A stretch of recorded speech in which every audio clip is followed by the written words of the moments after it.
Okay. Doing okay. Overall. They're just going to have to rebuild from the ashes. Dinosaur territories. Growth and soul. How are they doing? Hygiene movement. Dinosaur scholars have discovered a direct correlation between cleanliness and the spread of disease. This leads to innovations in sanitation, including bathhouses, sewer systems, and hygienic conditions in hospitals and food production. It occurred to me that decomposition in the injured part might be avoided by applying as a dressing some material capable of destroying the life of the floating particles. All good stuff. Alright. Ooh. I don't really want as much growth going on, because we're already at 16% and resource scarcity in 5 years. Yeah, maybe we actually take the dead end. Because honestly, we're going to want to actually jump in here and try to fix this problem right now so that we don't lose the dinosaurs.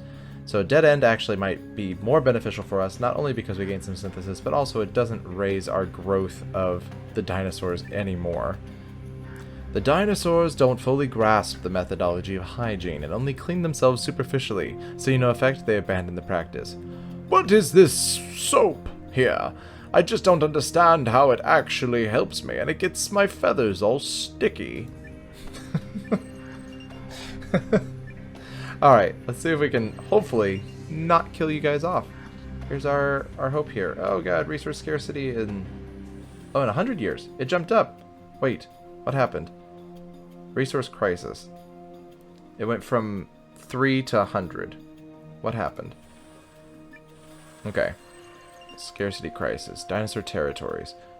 Ore veins are becoming scarce in the Sol system. The effects of innate consumption brought the dinosaur civilization to a breaking point. While they are dealing with the resource scarcity, will the territories find ways to prevent the complete exhaustion in their environment, or will they turn against each other? Alright. Crap. So we can go for war, which would lower their growth, but also, unfortunately, lower the amount of resources they have, or increase the amount of exhaustion, I should say.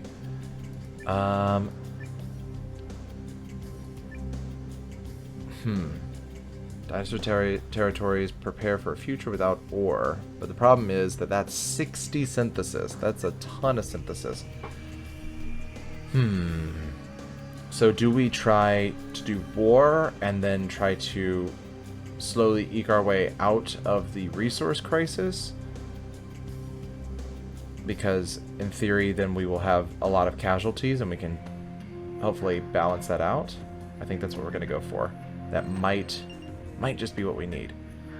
Okay. Growth is at 10. This is good. Now I have resources exhausted in 82 years. The unpopular rule of philosopher monarchs did not last long on Earth. Their city-states were assailed by anti-intellectual neighbors, and brutal suppression of philosophy followed for a long era afterwards. Cynical dinosaurs used to joke that anyone caught thinking would be executed. Oh, yes, the process of thinking. Such simpletons. Thinking. Whatever. Okay. Let's up the nautical level here. A remarkable academic is celebrated on Earth for their contributions to dinosaur society. Alright, let's go ahead and go for ore veins. Depleted land region actually recovers. Cool. Let's go for a lower growth here. I think this will help us overall. We're going to focus on getting the resources back in check. And then I think we'll go for tech level. Alright, new technological age for the Erebori. They've reached the Cyber Age. So this is the new colony here. The Erebori used new technologies to further adapt to the environment of Dog Star. Their engineers learn how to implant complex machines into their bodies, connect computers with their brains, and create clones of the colonists. Meanwhile, they begin the first steps towards establishing settlements on other planets in the Sirius system. So interesting. So now they were settlers themselves, so theoretically they could send off more ships to other planets. This will be interesting. Alright. So now they've undonned their outfits. They're completely on this planet now. Their cyber colony. We go for wisdom. Or, let's see, advancement. Yeah, we want to lower the potential casualties here. So, I might just spend a little bit and gain the wisdom here. Because we don't really need the growth. Resources are fine. Let's spend a little bit to gain the wisdom. The Arbori augmentation technology molds a new identity for the colonists. Knowledge, social progress, and interstellar communication will be the focus of the cyber factions. Awesome.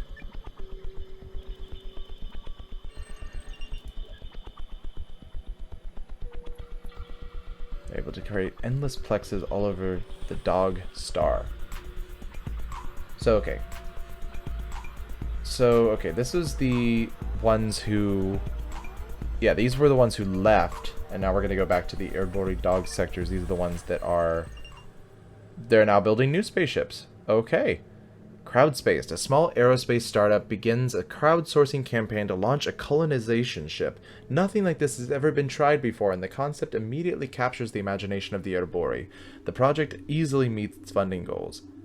We are all in the gutter, but some of us are looking at the stars. Oscar Wilde. Okay. So we could spend 60 to do an epic project. They're going to the Ross system, so this is a whole new thing. I don't know if I want to spend 60 crowds. I don't know if I want to spend 60 synthesis to send them off.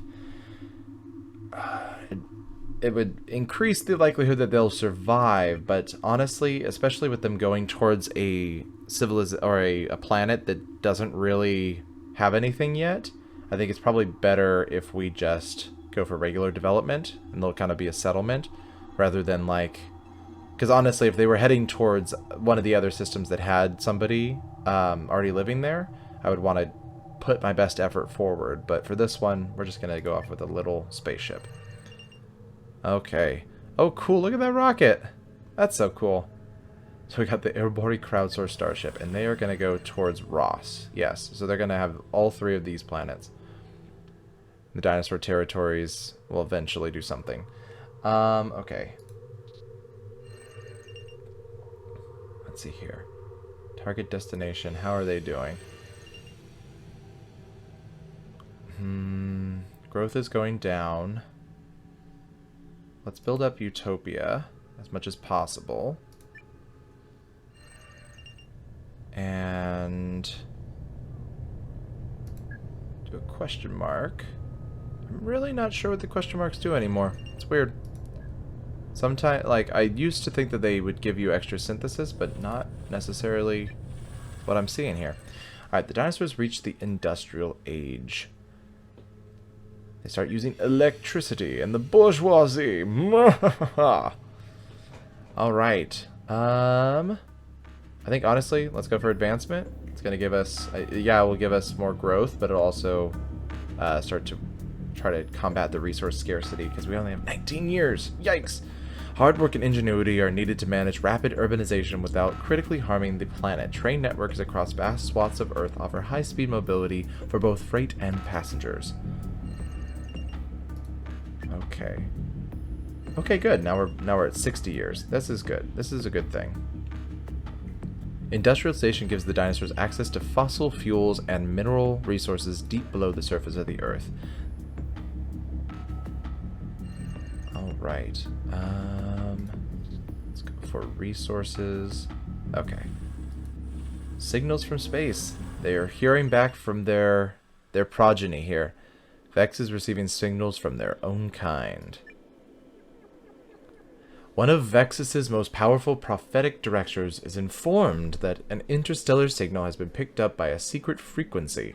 After listening to the colonial status message, they make a startling discovery. It was broadcast by other Arbori living in the Sirius system. So, well, this is interesting, because, like, wouldn't they know that? I mean, in theory, they would know that they sent somebody off. Alright. So let's see here. Enthusiasm, hostility, or ignorance. Well, honestly, I want enthusiasm. And yeah, that's a lot of synthesis. But in this particular case, it's actually going to build connection between planets. At least that's the hope. The colonial status message evokes a sense of awe and unity among the Urbori. Clockwork cybernetics begin researching methods to make contact with their long-lost cousins. This could be really good for us. So it advances, or gives us more tech level, more ethical values, more resources. It's all good stuff. 60, we're going to take a hit here, but I think as far as like making a connection between these two societies, this will be great. So now we really need the other society to survive. Okay. Okay, resource scarcity. Oh, they've got thousands of years. Potential casualties have lowered. This is all good stuff. This is great. Great news. Okay, growth is at 18. Alright, so we're going to leave these guys alone for now. How's the Doroloth spaceship doing? Growth is at 12%. Let's go ahead and bring that up, just so that we're not losing everybody all the time. Alright, how's the crowdsourced Starship doing? Crowdsourced. Oh shit, they're not doing well. They're going to explode. The entire crew of the Urbori crowdsourced Starship. This is what crowdfunding, you guys. Come on. The crew of the Urbori crowdsourced Starship, regardless of whether they are awake or in cryosleep, are connected via cybernetic brain interface.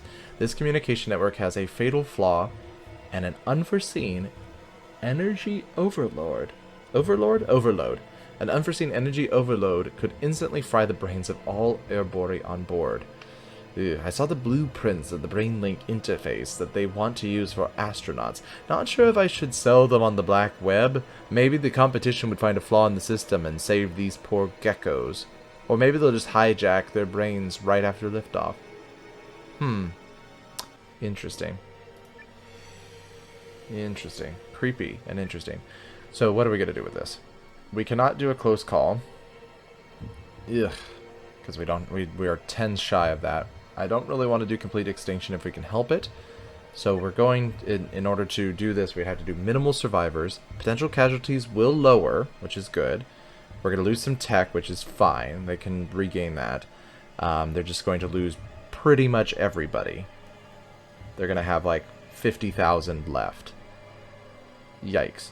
Only a few crew members are not outfitted with cybernetic brain links, and energy overload destroys the brains of most onboard Urbori instantly. Now only hull workers and young children are left wandering the ship. Yeesh. That's awful. Oh boy. But at least resource scarcity went way up, right? Let's hope that we can... Let's see here. Lower potential casualties. So we're not going to hurt us there. Urbori crowdsourced Starship crew counselors inspire the codification of peaceful first contact protocols. Interesting. That's good. Take a little hit to the resources there. Okay, how's the Doroloth doing? They have reached the Cyber Age.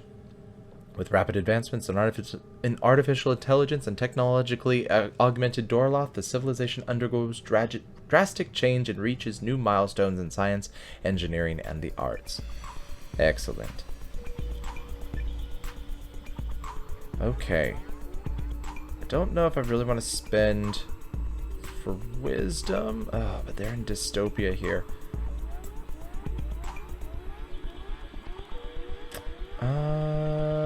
I don't want to... We spend 10.